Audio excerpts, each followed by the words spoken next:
parametrik pakainya apa, non parametrik pakai apa. Nah, harus tahu tujuannya menguji independent sample mau ngapain, tujuannya menguji will kosong mau ngapain misalnya. Nah, itu tuh harus pakai ini, ya. Oke. Yang open, ada yang open buku sih kan?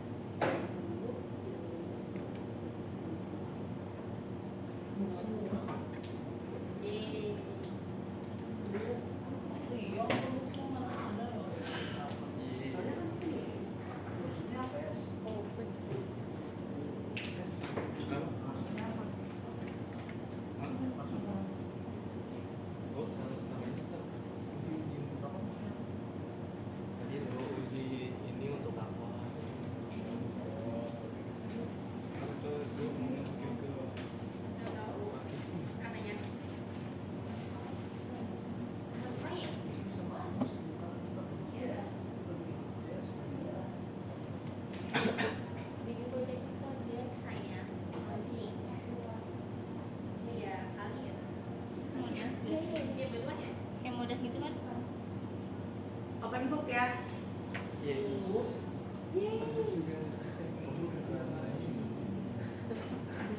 Yang ini yang apa? Yang sekarang di pin yang baru aja ya. Si kelompok sama materinya. Jadi tinggal ini cari aja. Ini tadi siapa yang udah nulis? Dias ya. Nah, yang pesennya Dias di pin yang baru.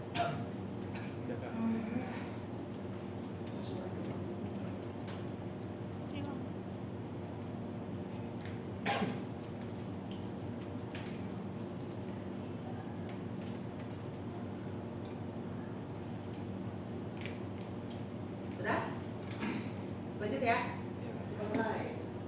Assalamualaikum warahmatullahi wabarakatuh. Selamat siang semuanya. Hari ini kita masuk ke materi mengenai bivariat. Bivariat ini lanjutan dari minggu lalu ya.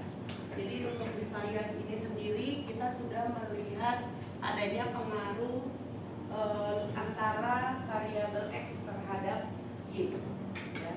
Sudah mulai kelihatan pengaruh ataupun hubungannya. Dari prosedur ini ya, sama seperti di minggu lalu, kita membaginya berdasarkan skala pengukuran. Kalau dia menggunakan variabel skala interval ataupun rasio, maka wajib, sangat wajib harus melewati uji normalitas lagi ya. Tapi kalau misalnya nanti dari normalitas dia normal, dia menggunakannya antara dua, ada Pearson sama simple regression. Tapi kalau dia tidak normal, dia hanya menggunakan Spearman correlation ya. Dari data yang tidak normal ini sama seperti variabel yang skalanya adalah ordinal, dia sama-sama menggunakan Spearman correlation. Cuma bedanya kalau si ordinal ini ya itu tidak perlu menggunakan normalitas lagi. Dia langsung ujinya adalah uji correlation. Ya. Sedangkan untuk skalanya yang nominal ini menggunakan chi-square. Ya, tidak lagi menggunakan normalitas, kita langsung uji hubungannya menggunakan chi-square. Cuma bedanya kalau yang minggu lalu chi-square-nya kan kita melihat beda rata ya. Kalau sekarang kita semua menguji hubungan maupun pengaruh. Ya. Oke. Tadi ada yang namanya correlate.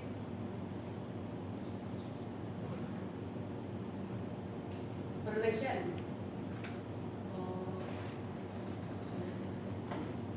Oke. Ada yang namanya regression. Correlate tujuannya mau ngapain? Korelasi. Mau uji? Korelasi apa?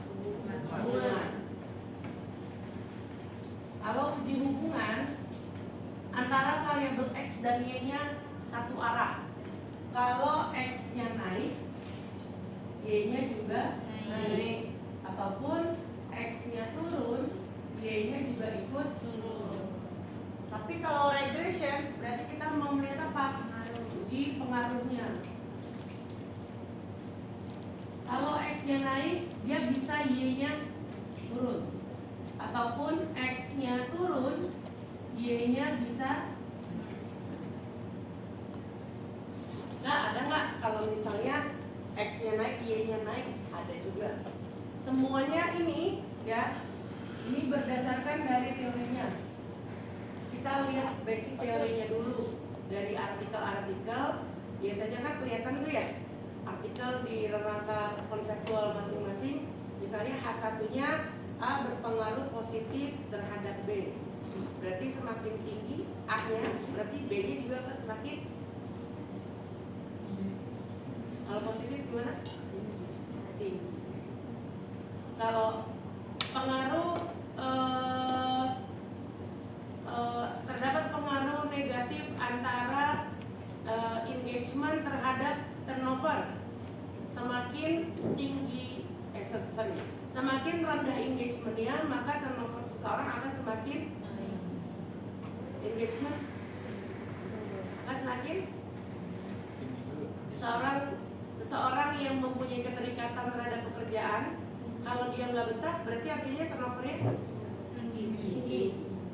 Ya, jadi adanya keterlibatan antara variabel X dengan Y-nya semuanya berdasarkan dari teori. Ya, teorinya dari mana? Dari masing-masing artikel yang sudah kalian miliki. Biasanya di rangka konseptual ada tulisan H1, H2. Nah, itu kan ada ceritanya dulu tuh. Kenapa bisa berpengaruh? Nah, dari situ asalnya. Ya. Oke, sekarang kita masuk dulu ke skala pengukuran interval rasio, ya, di mana kita sekarang akan fokus ke Pearson correlation terlebih dahulu, ya. Pearson correlation berarti kita mau menguji hubungan antara variabel si X dengan Y, ya. Oke.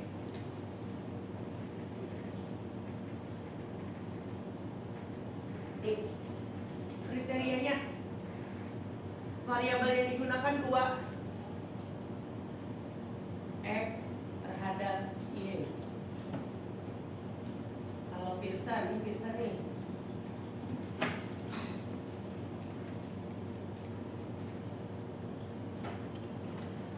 Dia mau lihat kira-kira hubungannya, ceritanya H1-nya bagaimana. Apakah dia ada hubungan atau tidak? Ya, dasar hubungannya tetap based on teori ataupun studi dari empiris. Ya, kalian sambil buka kasus 5.1, ya, di mana soalnya mengenai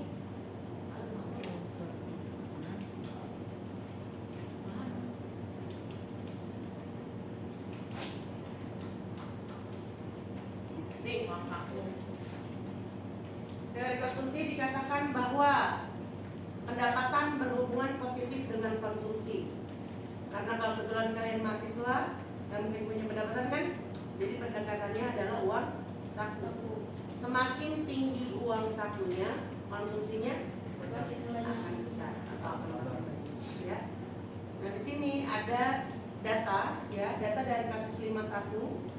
Kita mau lihat benar nggak sih ada hubungan antara uang saku terhadap konsumsi. Sebelum masuk ke dalam hipotesisnya, terlebih dahulu kita harus mengolah data normalitas dulu ya. Oke, normalitas data. Ingat, H0-nya apa?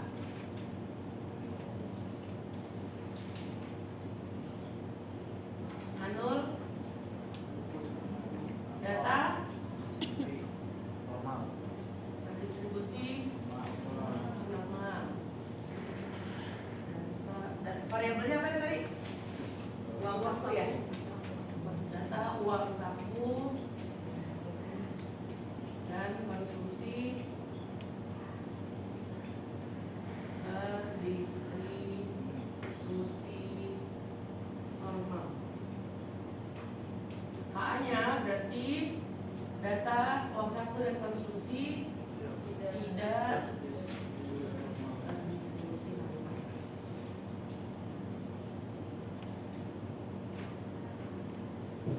Oke,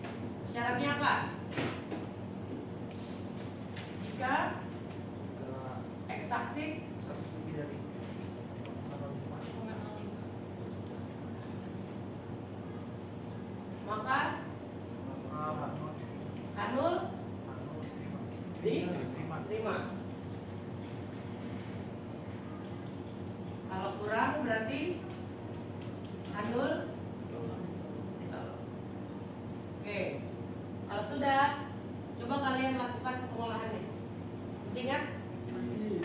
Caranya? Analyze, non-parametric, legasi, masukin dua-duanya ke tes variabilis. Jangan lupa di eksak, terus di eksak lagi. Exact lagi, continue. Oke. Hasilnya berapa keduanya? 0,991 dan 0,862. Berarti artinya apa? Di atas. 0,05. Berarti kesimpulannya 0 diterima. Berarti data uang saku dan konsumsi terdistribusi normal. Kalau salah satu ada yang nggak didukung, kalau hipotesis misalnya nih uang sakunya 0,001 yang konsumsinya 0,862, berarti artinya data tidak terdistribusi normal. Ya, karena kita sekarang lagi melibatkan dua variabel kan, artinya dua variabel itu harus satu paket. Kalau mau handulnya didukung, berarti dua-duanya harus di atas 0,05. Tapi kalau salah satu ada yang tidak didukung, berarti langsung terima H. Ya. Oke, kalau sudah balik lagi tuh ke tabel yang tadi. Kalau dia normal pakainya Pearson atau Spearman? Pearson ya. Oke, karena datanya sudah normal, berarti kita menggunakan Pearson correlation. Caranya gimana? Klik analyze, balik ke data lagi. Correlate, bivariat.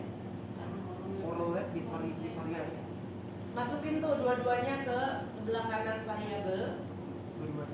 Dua-duanya. Pastikan yang di checklist adalah Pearson.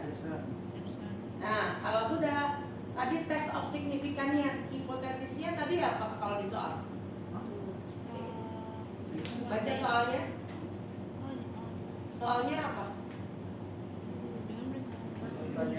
Hubungan Ada hubungan positif ya? Oke, berarti dia kuantel kan? Oke, berarti pilih kuantelnya. Ya. Jadi nanti kalian kalau misalnya di soal kalian tidak ada handul HA-nya, berarti kalian baca baik-baik soalnya. Soalnya ada arahnya atau enggak. Kalau misalnya tidak ada kata-kata positif negatif, langsung tembak tutel. Berarti kalau bikin hipotesanya juga dibikin versi tutel. Berarti ada pengaruh X terhadap Y, tidak ada pengaruh X terhadap Y. Ya. Jadi nanti kalau seandainya nih soalnya disuruh bikin hipotesis, di soal di pertanyaannya bikin hipotesis, soalnya nggak ada arahnya, berarti ikutin aja sesuai soal. Ya, oke.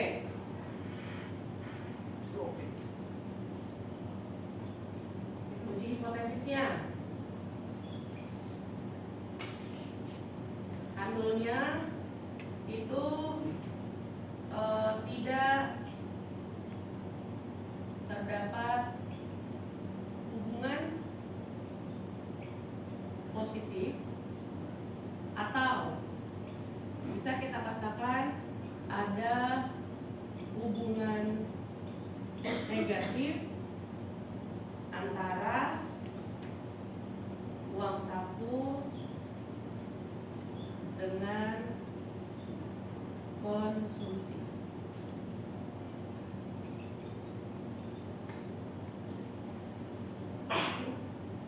HA terdapat hubungan positif antara uang saku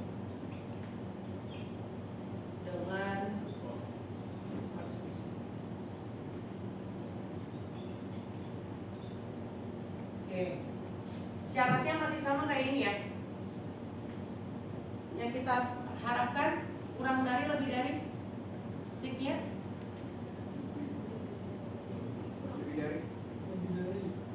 yang kita harapkan kurang dari nih.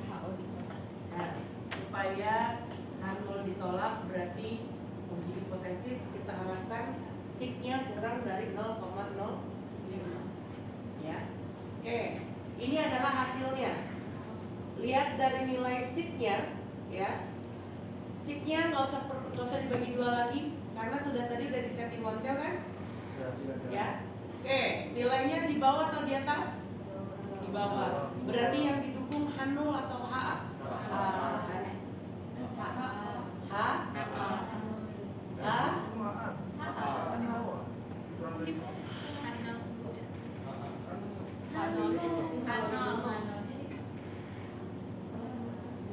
Signya di bawah 0,05 kan? Berarti HA didukung kan ya? Berarti bunyinya adalah terdapat hubungan positif antara satu terhadap konsumsi. Kita lihat kira-kira seberapa kuat sih pengaruh hubungannya antara uang saku dengan konsumsi. Hubungannya kita lihat di nilai Pearson correlation-nya.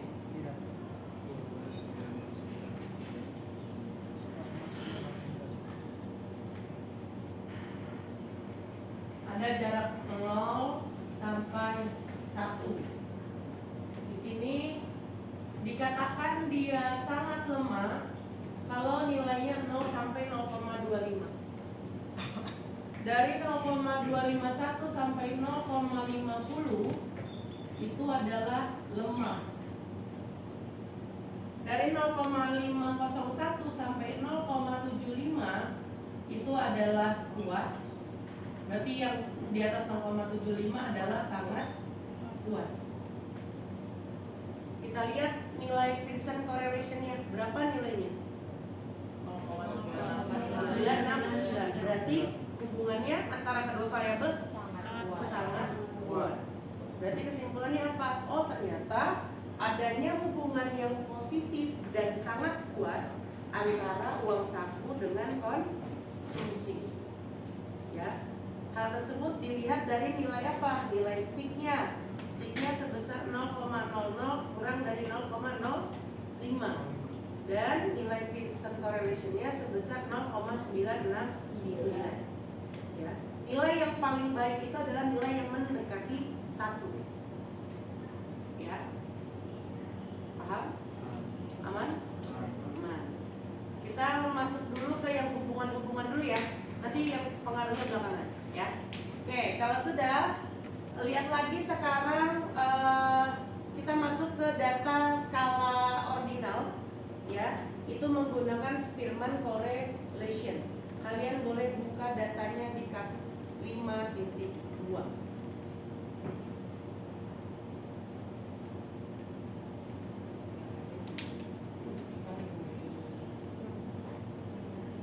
Menurut saya sama apa ya? Laba ya.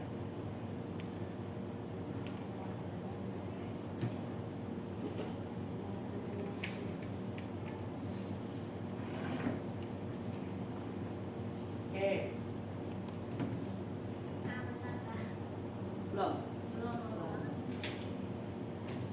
Nah ini ya, ini contohnya contoh-contoh data Spearman ya. Kalau misalnya Kak, saya boleh nggak untuk membuktikan apakah benar datanya tidak berdistribusi normal apa enggak? Benar-benar saya menggunakan Spearman karena ada dasarnya misalnya. Boleh nggak melakukan normalitas? Boleh, silakan. Untuk benar-benar meyakinkan bahwa oh ternyata data ini nih memang tidak terdistribusi normal ya. Oke, boleh coba diolah dulu normalitasnya bagaimana. Analyze non-parametric legacy dialog one sample. Yes.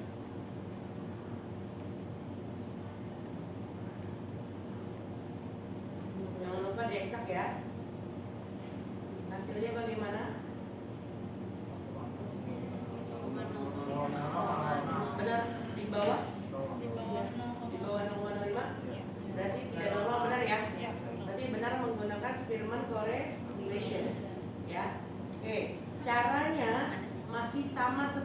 tadi. Analyze Korelat varian. dari eksaknya. Oh, semuanya Kamu udah eksak belum? udah. Hasilnya? 0506. Lumayan. Oh iya benar-benar.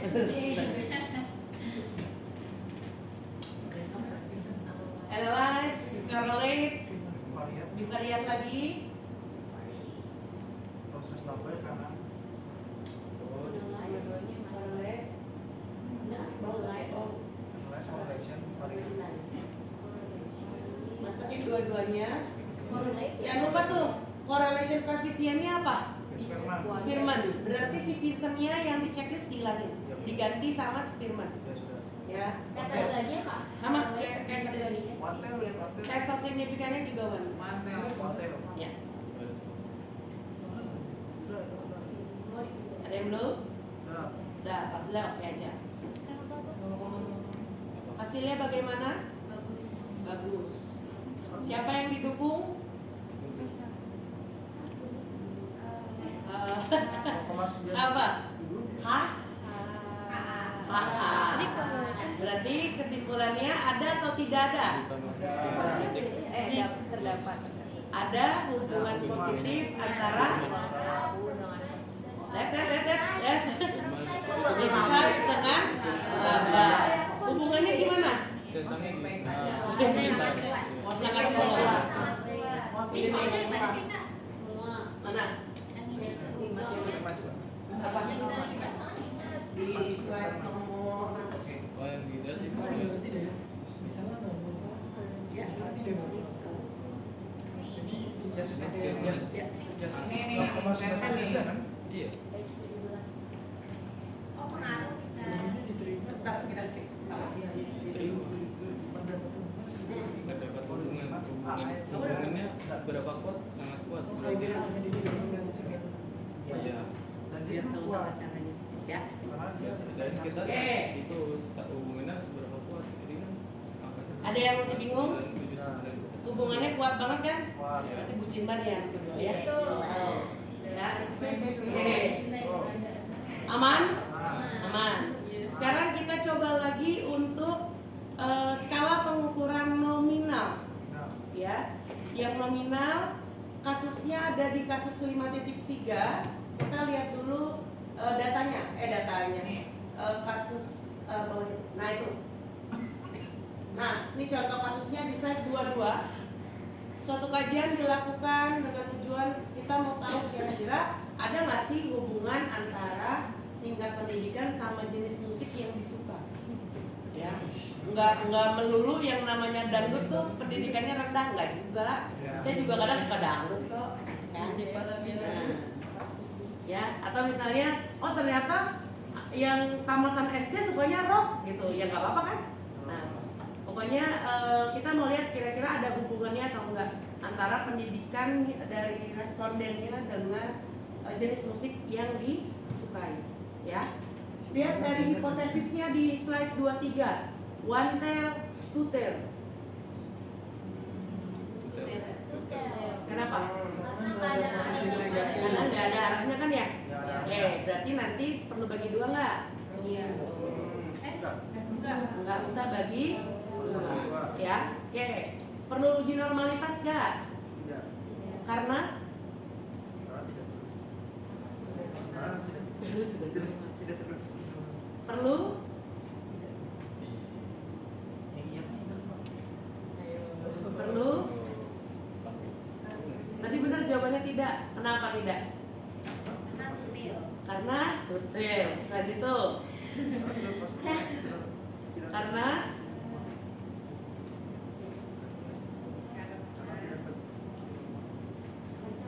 karena ada yang tahu?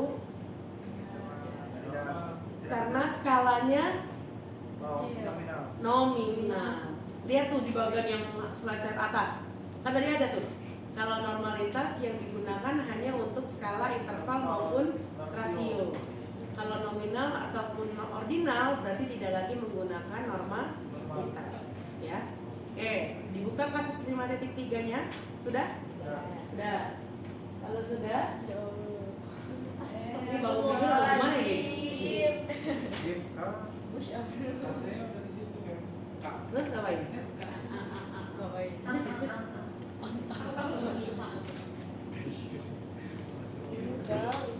Oke. Sekarang kita olah datanya. Caranya adalah klik, analyze, Tiba-tiba ya. deskriptif, statistik, terus tab. Cross tab. Cross tab, Row tingkat pendidikan. cross tab.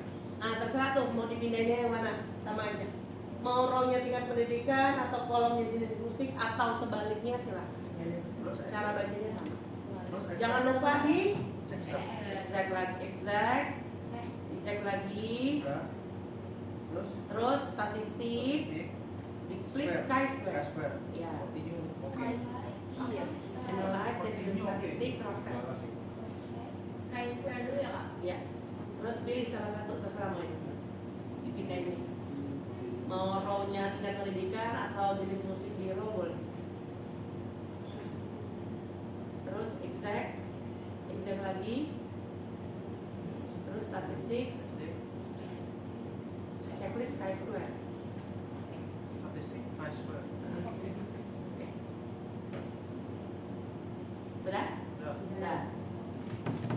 Kalau sudah, kita lihat dulu di tingkat pendidikan yang tabel kedua, cross tabulation. Kalau katanya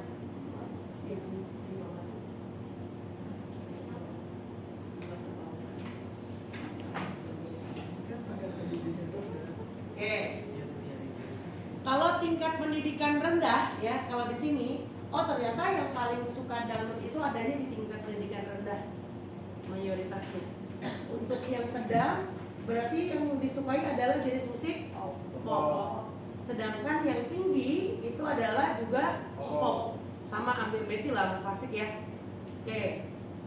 Kita tinggal lihat hasilnya, apakah benar ada hubungannya atau tidak antara tingkat pendidikan dengan jenis musik. Lihat di nilai eksaksi di tulisan. Nilainya 0,009. Lebih dari kurang dari apa? Eksaksi tulisan. Tabel. Tabel terakhir di chi-square test. Oh iya. Nilainya 0,009 kan ya? Ya. Kurang dari lebih dari?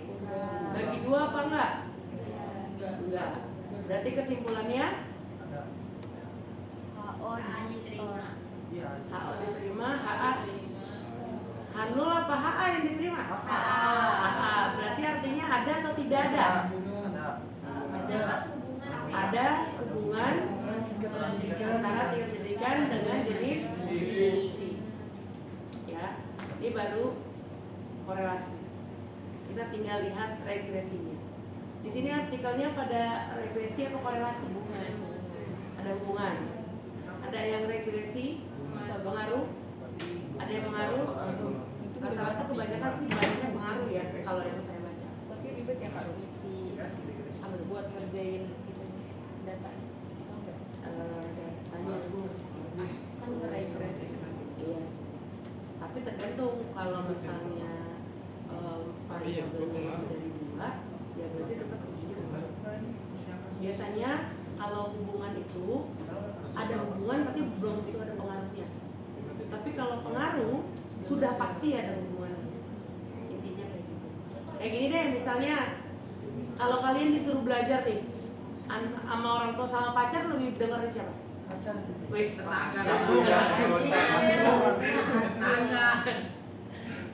ya pasti orang tua kan ya. Kenapa? Pengaruhnya paling gede satu. Dananya ya dari orang tua kan pastinya, bukan dari pacarnya. Pacarnya besok aja bisa putus, ya kan? Nah, tapi kalau misalnya hubungan, ya cuma hubungan, jangan lupa kamu belajar ya sayang ya. Ya, tapi belum tentu tuh dikerjain apa enggak gitu ya. Ya, hubungan itu hanya satu arah. Tapi kalau pengaruh itu ada dua arah, ada hubungan sebab akibat. Ya. Oke, sudah siap untuk regresi? Ya. Oke. Sekarang balik lagi datanya ke kasus 5.1. Masih dengan data yang sama.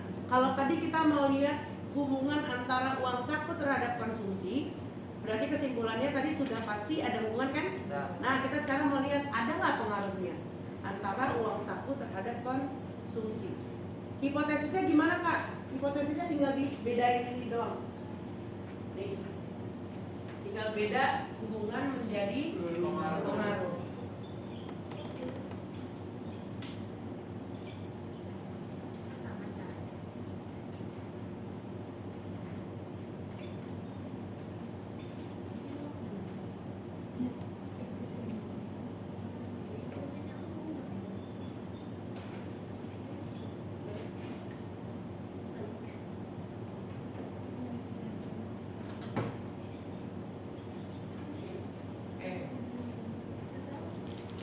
Syaratnya masih sama ya.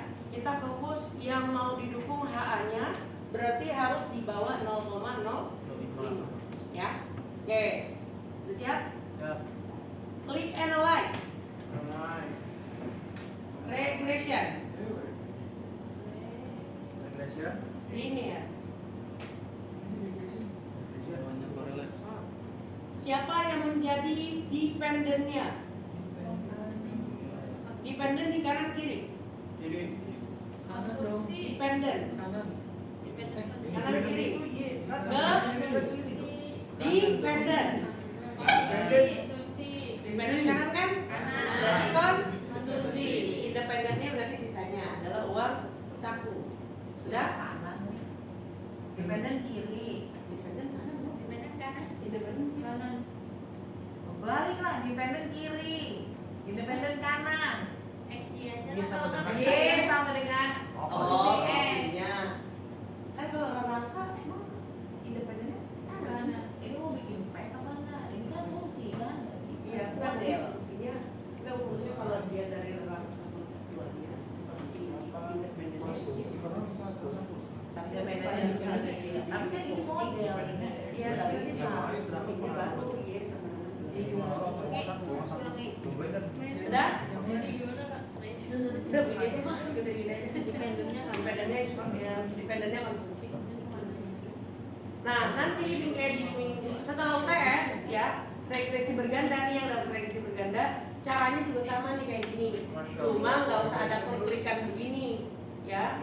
Ini kita regresi sederhana dulu aja yang gampang ya, yang nggak bikin pusing. Jadi kalau sudah dimasukin dependen dan independennya, kita langsung oke. Nggak usah ada lagi yang gitu. Langsung oke. Langsung oke. Nanti di regresi berganda baru tuh ada yang diklik-klik. Gak ada problem. Hasilnya bagaimana? Oh yang koefisien Outputnya. Ngapain? Nah, ada 4 tabel, tapi kita hanya melihat 2 tabel saja. Ada yang ketinggalan? Aman? Aman. Oke. Tabel yang kita lihat pertama adalah tabel model summary. Udah sama ya. Ya. Oh. Tabelnya ada yang namanya uji goodness of it. Uji goodness of it. Dilihatnya dari mana? Dari koefisien determinasi atau R square. Berapa nilainya? R square-nya berapa? 0,938. Kalau dipresentasikan berapa? 93,8%. Berarti arti dari nilai ini adalah besaran variasi nilai variabel dependennya konsumsi dalam mempengaruhi uang saku sebesar 93,8%. Ada selisih kan ya? Berapa? 6,2. Berarti sisanya ya, sisanya sebesar 6,2% itu adalah adanya variabel lain yang dapat mempengaruhi konsumsi tapi nggak masuk ke dalam model penelitian ini. Nih. Misal tadi siapa? 01. Iya. Konsumsi. Nah, di sini 93,8%. Berarti artinya sebenarnya ada variabel-variabel lain yang bisa mempengaruhi konsumsi, tapi dia nggak masuk ke modelnya, nggak masuk ke rangka konseptualnya. Besaran persentasenya sebesar 6,2%. Artinya apa? Dianggap variasi nilainya bagus atau enggak?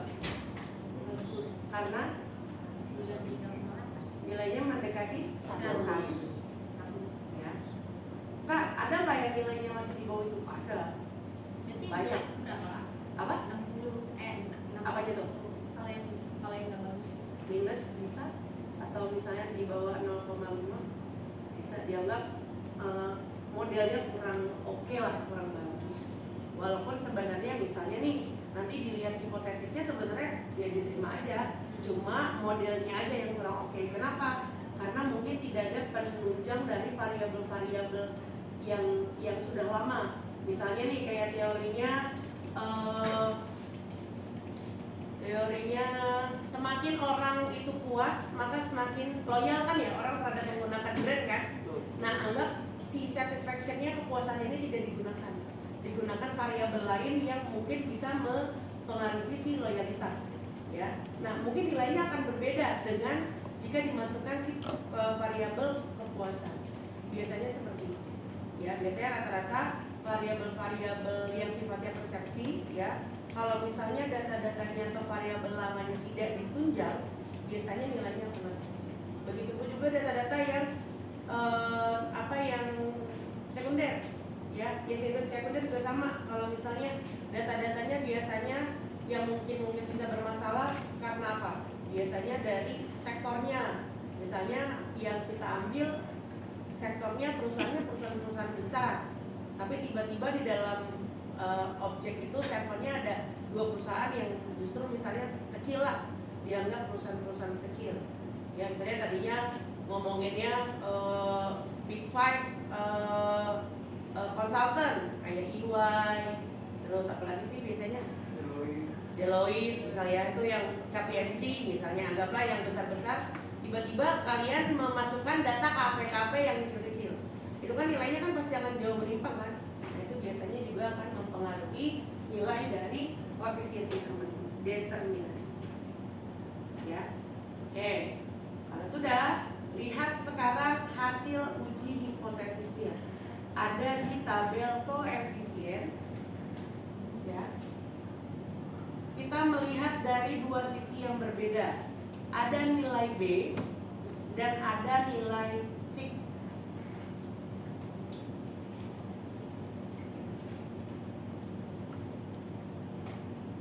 Nilai B menunjukkan secara teorinya atau besaran arah pengaruhnya apakah sesuai dengan bunyi hipotesis atau tidak. Hipotesisnya tadi apa? Arahnya. Hipotesisnya 30 apa kurang lebih dari hipotesisnya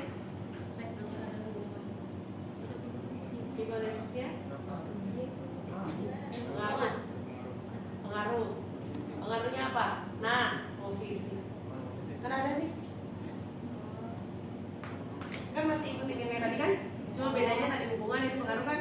Iya. Oke, ada arahnya kan ya? Iya. Jelas. Lihat di nilai B-nya. Apakah nilainya juga positif? Berarti secara teori apakah didukung? 0,795. B besar di koreksi. B besar. Ya. Oke, nilai B-nya sudah oke. Besaran nilainya sesuai dengan bunyi teorinya. Sekarang kita lihat secara statistiknya. Nilai sig-nya bagi 2 enggak? Bagi kan? Oke, bagi 2 sama aja kan? Lebih dari kurang dari? Kurang. Berarti yang didukung siapa? Yang didukung HA. Yang didukung HA. berarti bunyinya Terdapat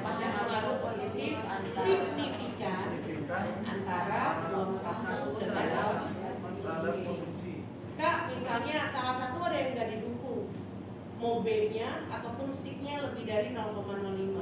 Berarti kita terima siapa? Salah satu nih, B-nya misalnya minus deh, tapi nilai SIG-nya di bawah 0,05, ataupun nilai B-nya 0,795, tapi SIG-nya 0,200. Berarti yang didukung adalah HO. Kenapa? Karena kalau mau hipotesis HA-nya nih, si HA-nya didukung, keduanya harus didukung. Salah satu ada yang tidak didukung, langsung terima H0. Ya, misalnya hipotesisnya positif, di sini nilainya minus. Minus berarti artinya negatif kan ya? Secara teori sudah tidak sama kan? Berarti langsung terima H0. Tidak terdapat pengaruh positif atau ada pengaruh negatif antara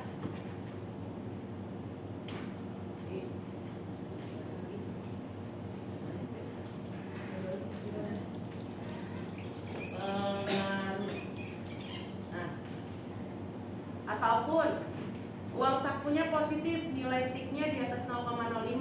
Berarti dianggap tidak ada pengaruh positif antara uang saku terhadap konsumsi karena nilai SIG-nya tidak signifikan.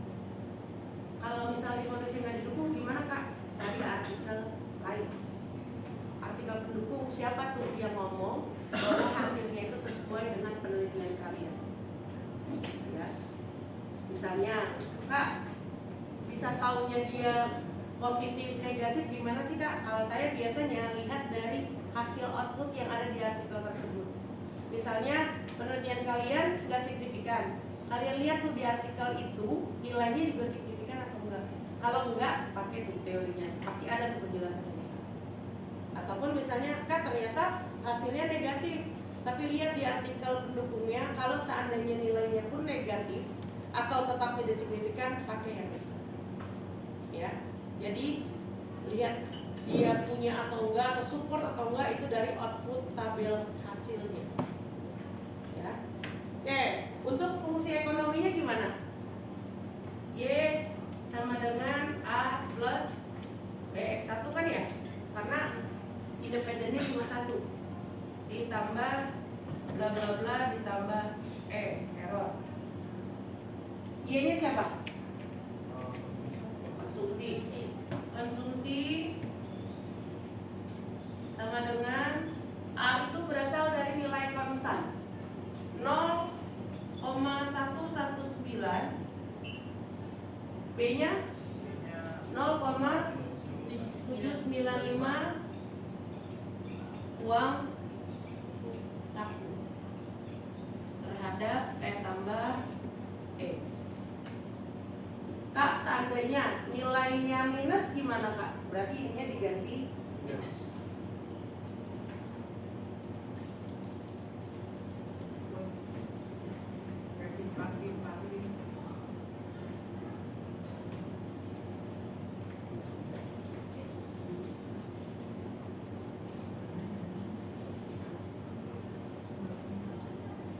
Nih. Karena di sini positif, berarti di fungsi ekonominya juga positif. Tapi kalau di sini negatif, ganti aja langsung. Ya, jadi sesuaikan dengan nilai yang ada. Misalnya lagi, Kak, nilai B-nya di sini angkanya 1, kalau ada angka yang di sini hasilnya 1, kita geser ke beta. Ya, kenapa? Karena nilai